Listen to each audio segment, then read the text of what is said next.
Made for autistic people, parents and carers of kids on the autism spectrum. This is A Different Brilliant with Orion Kelly. No two autistic people are the same. Open conversations that inform and engage world a better place for autistic An Aspect podcast focusing on the strengths, interests and aspirations of the autistic community. Welcome to A Different Brilliant.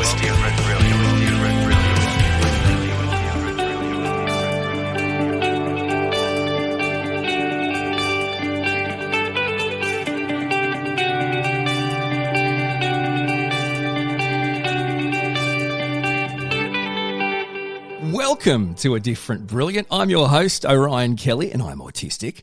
My purpose is to inspire, inform, and entertain you through focusing on the strengths, interests, and aspirations of the autistic community. Open, honest, and engaging conversations on autism. A Different Brilliant with Orion Kelly. To learn more, catch up on the episodes, or send us a message, like the Aspect page on Facebook, or visit autismspectrum.org.au. Now, on this episode, we are exploring the topic of ADHD and autism. My guest is Nicole Matheson, Aspect's clinical neuropsychologist. Hey, Nicole, thank you so much for joining me. Thank you. It's really lovely to meet you. It's lovely to meet you too. Now, when I first saw what you do, I kind of went, huh? So could you please share with us what it is you do as a neuropsychologist at Aspect? Absolutely. So a neuropsychologist is a specialization within the field of psychology that's really about kind of understanding the relationship between the brain and behavior.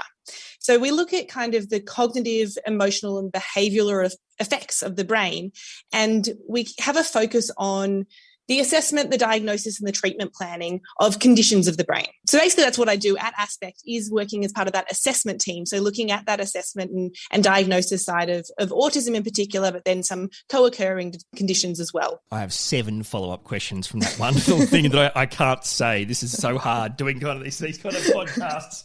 That's fascinating. I'm not joking when I say I'm just fascinated by that. Take these as comments, not questions, okay, Nicole? Like it's Q&A. Like it's Q&A. I've just a couple of things that came to mind. You know what? I find this so fascinating because some people still don't realise that autism is a different brain, right? There isn't a look. I mean, it's just the brain. But for the brain, you know, you are or aren't autistic. And then I think, okay, so you know, you're a neuropsychologist. You know, all the gut issues we seem to have, is that, you know, I mean, gut issues are created through the brain, I'm assuming, and with a different brain, you have different issues. So this is when brain starts to go nuts, Nicole. So I'm going to move on. But I tell you, you must have your work cut out for you, because bottom line is you're dealing with, not only do we not really know much about the brain in science in general, but you're dealing with an entirely different brain we don't know much about in science. So it's absolutely. Oh, man. From my point of view, I reckon you've picked a pretty cool job. That would be my thought. I love it. There's a reason I went into this, and I absolutely love it. And even more so, working with the autistic community has been absolutely amazing. And I think learning so much from them and learning so much from all the people that come in and see us, and the ways that the brain does work differently, has just been both eye-opening and also just an amazing way to learn and kind of move forward, both within my professional understanding, but also just personally as well. Well, if you need my brain when I die, you can have it if you'd like. There won't be much to study, though. All right, let's get down to business. So for those listening, let's just break this down from a simple point of view before we move on further. What does the acronym ADHD mean? And I guess, you know, and then what is it? And how does it present when we're talking about people who are autistic and may have this as a comorbidity? Absolutely. So ADHD stands for Attention Deficit Hyperactivity Disorder. Now, in and of itself, it's actually a little bit of a misleading term at times, because it implies that there is a complete deficit, or there is complete deficit in terms of attention, that it's not there. Whereas really what it is more of an attentional regulation difficulty. So that difficulty in terms of being able to properly shift attention or maintain attention on different areas. And then it also includes that idea of hyperactivity. So often what we see in terms of hyperactivity is someone who moves around a lot, but it might also attend to racing thoughts in hyperactivity as well. And then impulsivity. So that need to do things straight away and as they're there. So all of those are what we kind of consider as that kind of mainstream and underlying of ADHD. You know what, Nicole? Sorry, I'm dropping another bomb here on you. I apologise. No worries. This is one of those things where I think, you know what, Nicole? You mention all those things. Well, that just sounds like my experience as an autistic person. So why am I getting a diagnosis of a comorbidity that sounds like that's what I experience anyway? And then I think, well, hang on, it's a chicken and the egg. Like, which does that mean that I have ADHD and I'm autistic, or does that mean that being autistic, do you see what I mean? Like, for example, as an autistic person, my mind it's just constantly over revving, right? My body can't keep up with my over revving. It's like my 7-year-old trying to drive a Ferrari, basically. It's not going to go anywhere. Yeah. Just like you say, impulse control issues. You know, don't send me to the shops for milk and bread. I'm going to get stuff you didn't want me to get. And the same with the hyperactivity stuff, the pacing, the moving, and talking fastly. So it's astounding and just so fascinating. Presentation. Okay, so you've got a standard neurotypical non-autistic person. That's cool. But autistic kids, autistic people, does it present differently? It can do. So I think it gets onto that idea of those, what are the differences there and between ADHD and autism? And I think when you look at it on a surface level, there are so many similarities. We see a lot of differences in terms of social interactions in people with ADHD, and then we see those impulsivity and we see those differences in terms of people with autism that we consider for each of them. However, I think what you tend to find is once you look a little bit deeper into each of these things, so kind of getting a bit more of an understanding of what's behind these behaviors, what is the quality of those behaviors, that's when we start to see the differences between autism and ADHD. But as you said, I mean, as we go through things, there are a lot of people that do fit that mold of being both autistic and also having ADHD. This is where it becomes really confusing, not only for healthcare professionals and the diagnostic world, but also parents, carers, family members, the autistic people. The difference and the similarities between ADHD and autism, as you say. How do you even start when you try to explain this to people when they go, well, hang on, which one is it? Yeah, it can be very difficult, and it is one of those things that comes up really quite commonly in our area of work, what we would consider what we call a differential diagnosis. So choosing between two things, going, there's a lot of things here. Are we seeing autism? Are we seeing ADHD, or are we seeing a combination of them both? And that's a question we often ask ourselves. Now, I said what we kind of look at is a few different things there. So we're looking at really that understanding and then the quality of things. And we would kind of explain that depending on the individual, because we know that each individual is very unique in how they might present. So, or if we look at that surface level of, say, some of those similarities between autism and ADHD, we might see that there are some differences in the way that people socially interact. Eye contact might be a good example of this, where we find that people with autism might tend to find eye contact something that they find a bit more difficult, they don't necessarily want to do, and they don't tend to do it to initiate as well as then kind of maintain. Whereas we find with people with ADHD, they would be what we consider more fleeting eye contact, looking up, looking back, using it for that initial thing, but then focusing on other things around the room. We also tend to find that in social differences, for someone with ADHD, it's typically what we would consider a performance difficulty. So a person with ADHD, or a child in particular with ADHD, might understand and use, say, neurotypical social interactions, but just due to their hyperactivity and their impulsivity, they might not be able to kind of put into effect things there. Whereas we often tend to find that a person who is autistic may not necessarily understand in the same way as a neurotypical person, or have a different way of understanding those social interactions. So we're looking at like kind of pulling it down more. The same kind of comes in when we're looking at things such as, I guess, a really strong focus or a wonderful, intense interest. We know that comes up very commonly in autistic people, that they will have a strong interest and they will love to talk about it and be engaged in that interest. And we do find that, as I said, with ADHD, it's not about not being able to attend to something. Often they can focus and attend on something they find really interesting, but they then won't necessarily bring up that focus of attention when it's not there directly in front of them. It's more about, out of sight, out of mind. Whereas with an autistic individual, you will find more often they will still be really focused and intensely interested in this thing that they want to talk about, even when it's not there in front of them. So we're looking more at that kind of quality of what's going on behind it. And one of the reasons for, I guess, why we look at this quality and why is just so that we can ensure that any kind of adaptions that we might want to make in the environment around someone, particularly when it comes to school environments and things like that, are adapted in a way that is actually going to help the individual. And that's why everything you said is so so much more sophisticated than everything I've just said. And that's why we're talking to you. Exactly. Because here I am, shooting my mouth off. It's the same thing. Like, what's the difference? And you've just explained it in one of the ways. Like, for example, when I wake up in the morning, all I think about is creating content, right? And if you want to talk to me, if you don't ask me questions that are around my passion, my interest, I don't have much to talk to you about. And even if we were in a conversation talking about something else, it'd probably come back to something that I was interested in, right? Or you'd ask me a generic question about my name, and then you get then you'll get a 10-minute lecture on the constellation Orion and how it's the birthplace and the nursery of baby stars. And you don't need that. You don't want that. You just asked about my name. It's like, shut up, Orion. What are you talking about? It protects them from the wind of space and the void of space. Orion, I don't want to hear about the nebula. Great example right there, which I can relate to. I am someone who doesn't put my passion out of sight, out of mind. That's not possible for me. Yeah, absolutely. And that's where it comes to, as I said, kind of ensuring that if we're working with someone to try and help the environment around them, to help the others understand them, we need to know what that difference is. If it is a person who wants to talk about their interest at all times, we need to know that that's what it is, rather than I get focused on one thing while it's there in front of me, because then it helps us understand them. I guess that the number of kids on the autism spectrum, is there actually like a disproportionate number of children on the autism spectrum that are diagnosed with the comorbidity of ADHD? And if that's the case, why? Look, I think that's a really tough question, or at least the second part of that question is really tough. I think with the first part, I can say absolutely that there are a disproportionate number of children on the autism spectrum who are diagnosed with ADHD. I believe the current research suggests that we're looking at between 50 to 70% of children with autism also getting diagnosed with ADHD.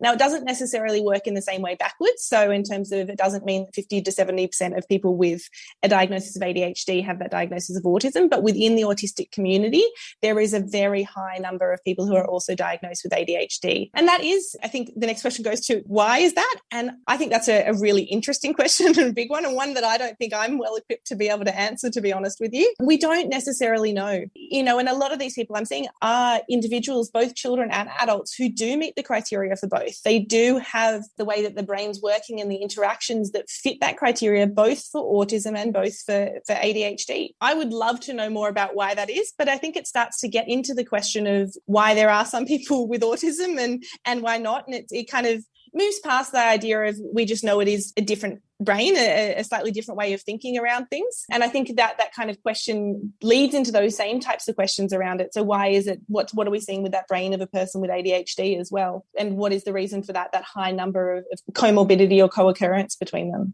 But see, that's why the answer is actually a good answer. As in, you feel bad because you can't give us the answer, but you've given us the answer and it's more valuable than the other answer because it's telling us, you know what, we still don't really know. And what that tells us too is, as an autistic community, there's many things that we still don't understand. And, absolutely. What that means is there's many things we still have to embrace and be included in and try. Absolutely.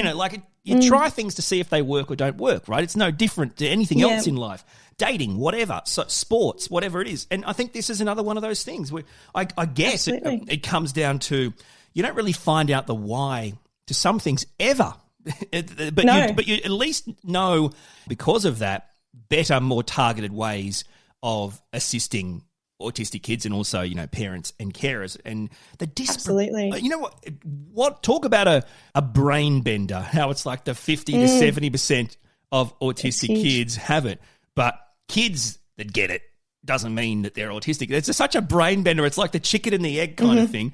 I find that so fascinating. But it also, this is the other thing, right? If there's lots of autistic adults being diagnosed, there's just a significant amount of autistic adults being diagnosed these days because of what we know now. Well, they're probably not even considering this. But if you're an autistic child, this is something that might pop up, like for my son. And it's really interesting that, you look at that percentage, well, those kids grow up to be adults, right? So 50 to 70% of this kind of lost generation of diagnosed adults don't even probably know this or realize this. And it just all gets put down to one thing.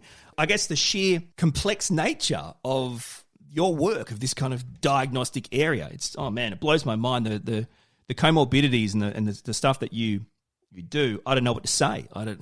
Absolutely. And we're obviously talking here about ADHD because it is such a big comorbidity, but then we do come into contact with a whole lot of other ones. And I think what we tend to find as we start getting adults diagnosed with autism and coming in for that diagnosis as an adult, their concerns often come around more of some of the comorbidity with some of the mental health concerns that come up there because of that being a bit more important to them at the time, whereas we're dealing with kids who are meant to be sitting in classroom for a long period of time each day, and that's where those ADHD behaviours are something that can, I guess, impact them and impact the people around them a little bit. Let me drop one more thesis on you and move on. Okay, so Sure. this has just come to me now from what you just said. Okay, so I'm the kid, the autistic kid in class. It's not, just having some challenges with the sitting still and the concentrating. So we're basically talking about my son, and I've also been diagnosed then as a result of that with a comorbidity ADHD. Okay, and we're trying all the different things that we can to help him, to encourage him, to enable him. Okay, but still, that's a stress for him, and he's camouflaging and masking, and also feeling, as a child, a bit left out, maybe a bit of a failure. And as he goes through life, that doesn't change. And then he becomes an adult, and now he's really anxious around everything that he'll fail and won't fit in. And then he gets diagnosed as autistic with a comorbidity of anxiety. And you think, well, hang on, the anxiety is because the ADHD and the autism was never picked up, and therefore he's done all these, he or she has done all these things. See how this, to me, my thesis is this. You can trace it all back, but where does it start? You know what I mean? So, yeah, you're right. Yeah. I was diagnosed by a psychiatrist that specialises in the area, a professor, and he diagnosed me autistic and with GAD, generalised anxiety disorder, and socialised anxiety disorder, right? So you're right. I got what you just said would happen as an adult. The idea is, well, maybe it's the stuff that I didn't know that led to that. So, and this isn't a question. It's just a thesis I'm dropping on you. I apologise. I'll stop dropping theses on you. But do you see what I mean? I absolutely see what you mean. And it is a really big, that is absolutely it. And also that we see those people who've gone through life without having their diagnosis of autism and then coming to adults and how that's then impacting mental health. I think that's where it's really important. And that's where it comes into having these assessments and ones that really look into everything, that we look at that developmental profile, we look at what had happened and try and get a bit of an understanding, I guess, around the timeline of things so that we can really get to in depth into what might be starting it, what might be that first kind of cause. And yes, it's often there might be a couple of things initially, but kind of getting an understanding of that and what has led to worsening of anxiety symptoms or things like that as well. And so that's the importance, I guess, of getting a thorough and getting an assessment that actually really looks into that, the whole development, that looks into that overall, what was going on when someone was younger, in addition to what we're seeing now as adults as well. And parents, carers listening, just use my story, okay? Let's assume that I'm the manifestation of your child right now, okay? So like you've heard my story. Undiagnosed, get a diagnosis in adulthood, riddled with anxiety. Okay, so how can you enable and help your child right now to navigate a better future than me? Well, that brings me to the next question and my 7-year-old son's a great example. Already we're getting reports from teachers and from the school that there's a lot of really great improvements in his engagement and his ability to learn and digest and with all the different things that they're now trying and we're all trying. So it's working. So I guess this is the question. Let's talk about this to the parents and carers. How can actually receiving or seeking that assessment, that an additional diagnosis of ADHD, how does it benefit and assist not only the children on the autism spectrum, but also their parents and carers? I think it can really make a big difference. It's about getting those right supports in place. It's about being able to do things that work best for the individual child. And to really understand that, it's about understanding them as a full picture.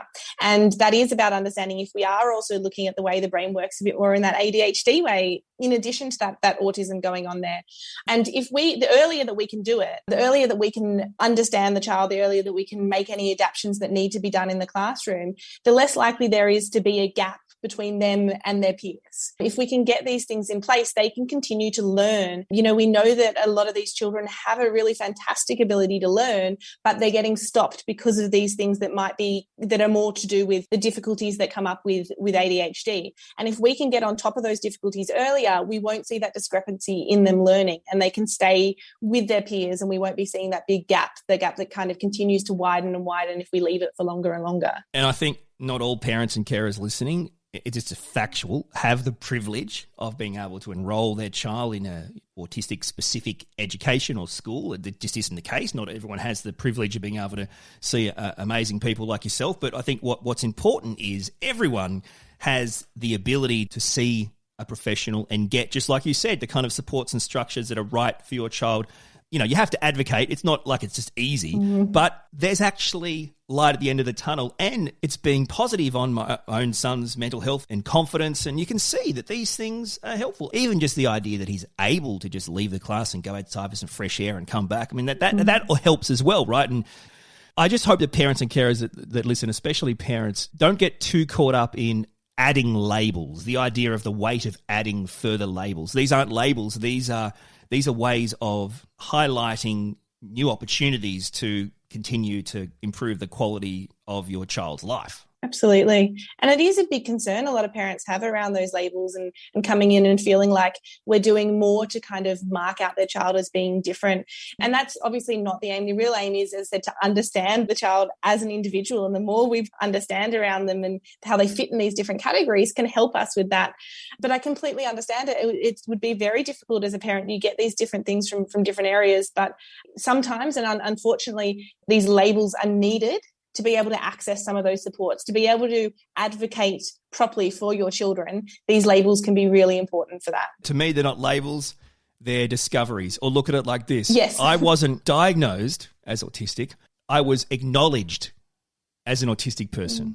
Look at it like that. Receiving an initial diagnosis of ADHD, okay, so we're talking prior to any kind of autistic diagnosis. Do you think it actually impedes a child's ability, or more specifically, a girl's ability to be diagnosed as autistic? I'm asking this question because I hear it a lot from autistic women that I talk to that were diagnosed with ADHD as young girls, so primary school age, and were either misdiagnosed or not diagnosed with anything else, and then later in life were.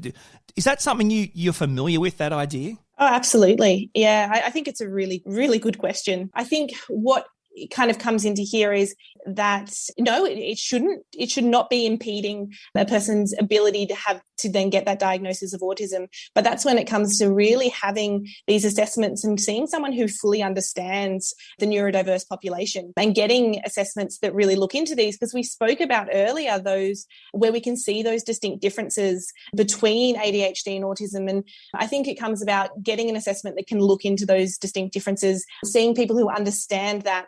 I think, yes, that is something that may happen, particularly when you're looking at people who are just going through processes when you're seeing a doctor for 15 minutes and diagnoses are meant to be based off that, or more so you can see people who will come out and say, oh no, it's definitely not that based on the 15 minutes I saw them. And I just don't think you can do it based on that period of time. So I think if you're going through an assessment and an assessment process that meets all the criteria and the guidelines for diagnosing autism, then no, an initial diagnosis of ADHD should not and does not impede that. However, I think if we look at it on a level of what's actually happening out there, then yes, it may be occurring in certain situations. And I can see how that can be difficult and really hard for a lot of individuals that had to go through that. You're a fascinating, just delightful woman. So I appreciate all your work and all your time. And look, I hope you've enjoyed our chat. I really have. No, I've really enjoyed talking to you, and I thank you so much for being able to listen to this, and I'm always happy to answer more questions as well. Thanks, Nicole. Thank you for joining us. No worries. My guest on this episode was Aspect's clinical neuropsychologist, Nicole Matheson. A Different Brilliant with Orion Kelly.